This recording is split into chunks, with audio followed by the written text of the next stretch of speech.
Nei giorni scorsi il sindaco Armelau e l'assessore all'ambiente Serena De Perini hanno partecipato al Venice Blue Flag.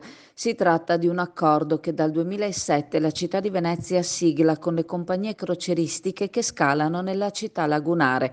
Un accordo che non ha obblighi di legge ma che viene stipulato in chiave volontaria e attraverso il quale le compagnie di crociera che giungono in laguna si impegnano a regolare le emissioni all'ingresso dei porti, riducendo in maniera molto significativa zolfo e anidride carbonica, limitando in modo importante l'impatto dal punto di vista ambientale. La novità di quest'anno è che al tavolo, oltre al Comune di Venezia e all'Autorità di Sistema Portuale Mar Adriatico Settentrionale, ha fatto il suo ingresso il Comune di Chioggia. Come spiega l'assessore all'ambiente Serena De Perini, anche Chioggia, che si è aperta alla crocieristica solo dallo scorso anno, ha potuto stilare il Venice Blue Flag con le compagnie che attraccano al porto, garantendosi un'attenzione importante dal punto di vista ambientale. Coloro che temono la crocieristica per la paura dell'impatto ambientale dovrebbero essere quindi tranquillizzati dal sapere che Chioggia fa parte ora di questo importante accordo che pone l'ambiente in primo piano, nonostante le navi delle compagnie interessate siano di ultima concezione e sottoposte alle attuali leggi che regolamentano le emissioni. Il turismo crocieristico che giunge ora anche a Chioggia, prosegue l'assessore, ha quindi rispetto per il luogo in cui viene ospitato, acquisendo la consapevolezza di giungere in una realtà avente un ecosistema sensibile che necessita di maggiori attenzioni. Nell'accedere al tavolo si è dimostrata l'importanza dell'appoggio e della sinergia con l'autorità di sistema, dovuta a ottime e positive relazioni tra gli enti. Per l'autorità di sistema portuale, Chioggia ha assunto un ruolo non di poca importanza nel settore crocieristico. Lo vediamo dall'aumento del numero di arrivi che dimostrano che il nostro porto non è più solo un'alternativa a Venezia, ma una scelta che offre una storia, una cultura, un ambiente diversi e peculiari. Non ci vogliamo neppure provare a paragonarci a Venezia, conclude la De Perini. Non potremmo mai competere, non siamo neppure sui piatti di una stessa bilancia, ma siamo comunque una scelta, siamo Chioggia, un'altra offerta che da questo punto di vista sta crescendo.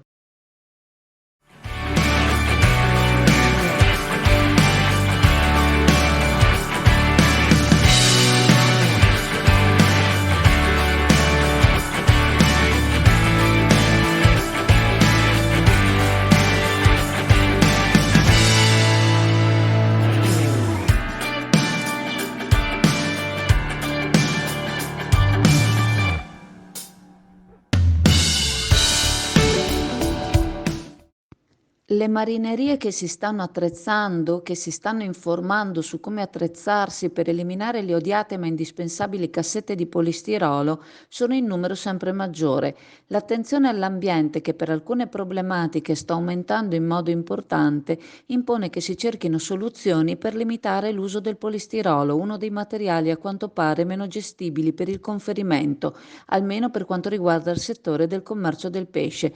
Il suo smaltimento è un problema per tutti i mercati ittici, lo vediamo in quello di Chioggia, dove le cataste di cassette di polistirolo si accumulano in attesa del ritiro da parte di Veritas, che logicamente non può presidiare il mercato H24, ma che è presente sul luogo al termine dei mercati.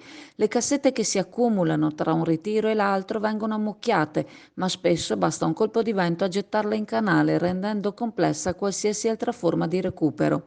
In molte marinerie si sta cambiando dalla cassetta di polistirolo a quella alla plastica, ma deve avere alcune caratteristiche particolari. Innanzitutto, essendo non un prodotto a perdere come il polistirolo ma riutilizzabile, deve rispettare le norme igieniche sanitarie HACCP per il lavaggio e la sanificazione, operazione per la quale serve un impianto adatto.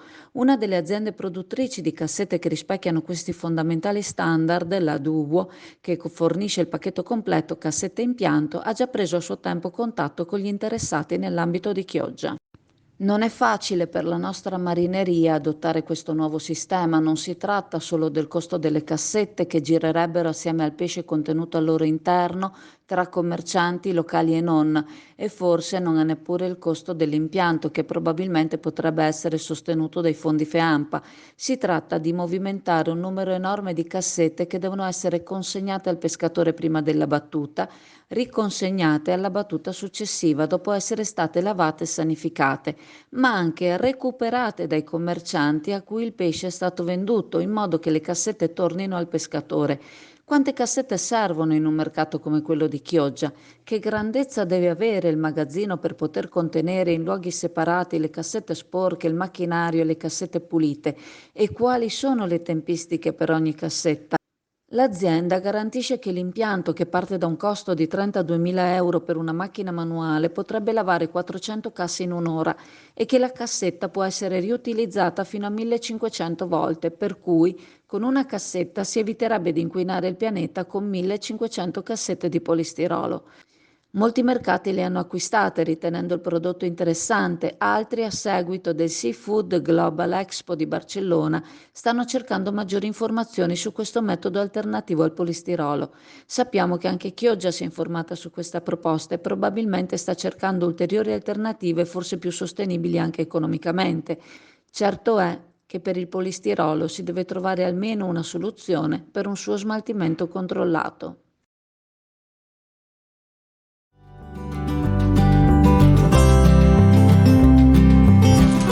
In questo caso Gonzaga Food, che è un laboratorio artigianale di Mantova, tutta produzione artigianale di altissima qualità. Questi abbiamo una serie di biscotteria, quindi andiamo dai baci di dama, piuttosto che i nostri meravigliosi tartufi al rum.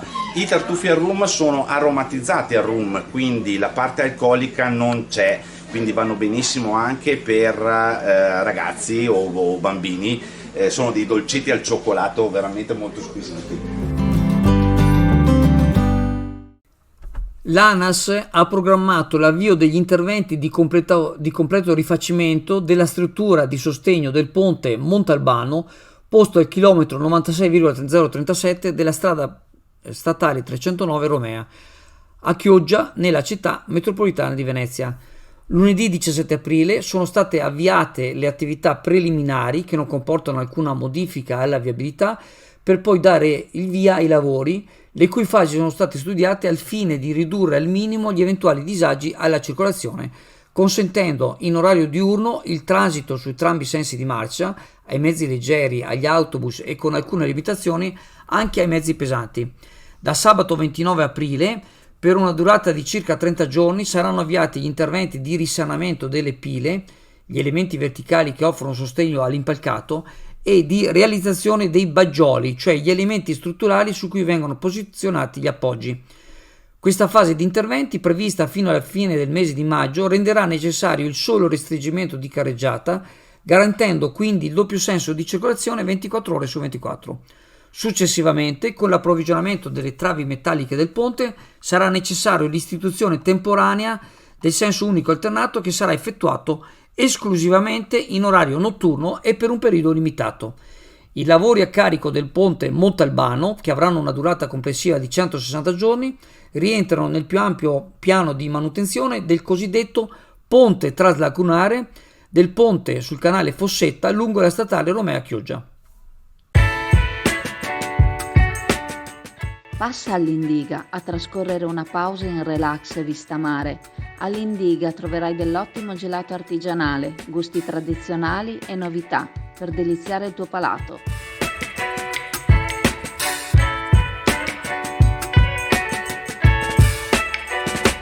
Indiga a Sottomarina ti aspetta.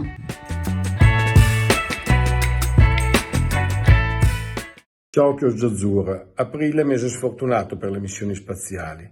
Dopo la prima con il botto del razzo SpaceX fatto esplodere pochi minuti dopo il decollo, si è schiantato sul suolo lunare il lander della compagnia giapponese Hakuto R. Lo schianto non è stato visibile perché è avvenuto sul lato nascosto della Luna.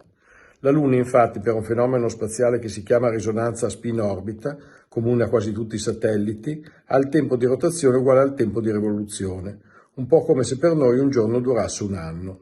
La faccia nascosta della Luna fu vista per la prima volta dalla sonda sovietica Luna 3 nel 1959, agli inizi della corsa allo spazio da parte dei due blocchi della guerra fredda, iniziata nel 1957 con lo Sputnik. Ora il mondo non è più bipolare, i nuovi protagonisti si avventurano in quella che è considerata la più redditizia industria del momento, dove il ritorno per ogni euro investito è atteso moltiplicato per 10. Oltre alle agenzie spaziali ufficiali come la NASA, l'ESA, la sovietica e la cinese, a bordo campo sgomitano i giapponesi, gli israeliani e soprattutto i privati. Nel 2022 il settore è stato di 400 miliardi di dollari, ma solo per l'estrazione di minerali dalla fascia di asteroidi tra Marte e Giove si stima un fatturato di 1.000 miliardi di dollari, una cifra difficile anche da pronunciare. Di fronte a questi obiettivi, e non solo economici ma anche militari, qualcuno ipotizza che la sfortuna c'entri poco, come quella che ha colpito la missione della startup israeliana Space IL, che vorrebbe coronare con un doppio allunaggio il 2024, o come la missione indiana EOS 3 che si è schiantata al suolo. Lo spazio è comunque un posto pericoloso per l'uomo e per le macchine, sia per le radiazioni sia per la montagna di spazzatura delle orbite basse che ormai ci sta sulla testa e a volte ci cade anche sulla testa, come il razzo cinese del novembre scorso, che ha tenuto tutti col fiato sospeso fino alla sua tomba nell'Oceano Indiano. Per l'uomo la cosa più pericolosa sono le radiazioni cosmiche che provengono dallo spazio profondo, cariche di particelle radioattive subatomiche ma con l'energia di una cinetica di una pallina da tennis, scagliata a 100 km all'ora. Per le attrezzature la polvere cosmica è un'insidia ancora maggiore dei detriti abbandonati in 50 anni di esplorazione spaziale nelle orbite basse, come sanno bene Sandra Bullock e George Clooney del film Gravity. Dobbiamo quindi abbandonare l'idea di esplorare lo spazio? Senz'altro con i mezzi di cui disponiamo adesso la vedo dura, ma in futuro chissà, c'è chi pensa ad un motore a curvatura che prende energia da materia e antimateria e che non è così distante. Del resto anche uno strumento di uso comune per la diagnostica medica come la PET utilizza i positroni per un esame medico che costa ormai poche centinaia di euro e che solo 50 anni fa, quando Asimov dotava i suoi robot di un cervello positronico, sembrava pura fantascienza. L'agenzia Venice Waterlink, in collaborazione con la Raffaello Navigazione, in aprile e in maggio vi accompagnano da Sottomarina a Venezia il sabato, la domenica e i festivi e alle isole Burano, Murano e Torcello la domenica. Per maggiori informazioni telefonare allo 041 8626 373 per prenotazioni online sul sito venicewaterlink.com.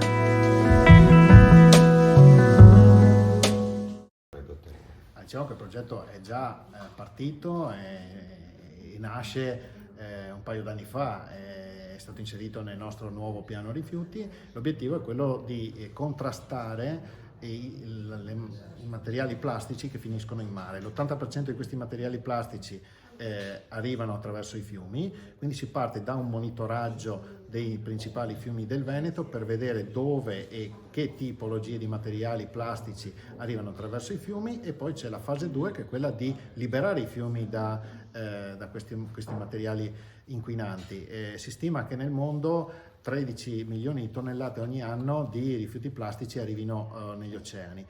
L'Europa contribuisce per circa 500.000 tonnellate, però è un tema importante che va affrontato e quindi ce lo siamo posti qualche anno fa e lo abbiamo affrontato. Abbiamo trovato in Plastic Free un partner ideale, perché loro sono gli specialisti del rifiuto plastico, e quindi abbiamo avviato questo progetto: monitoraggio e dopo rimozione. C'è già una percezione di quelli che sono i fiumi nella condizione più delicata dal punto di vista dei rifiuti in Veneto? È il momento che avrete questi dati, come pensate di intervenire? Non ci sono dei dati scientifici in nessuna parte del mondo, e quindi noi siamo i primi che ci approcciamo con una piattaforma tecnologica nel monitoraggio attraverso anche l'utilizzo dell'intelligenza artificiale, e lo scopo è proprio quello di creare un database per poter concentrare l'attenzione laddove la presenza dei rifiuti è maggiore, attraverso un sistema di rimozione degli stessi. Un sistema di rimozione che abbiamo già idea di come realizzarlo, anche se va sperimentato, perché questi sistemi di rimozione dei rifiuti nei fiumi devono consentire comunque la navigazione e devono consentire comunque il libero deflusso delle acque anche in situazioni emergenziali, e ricordiamo che i nostri fiumi passano da portate molto basse a portate molto alte in breve tempo.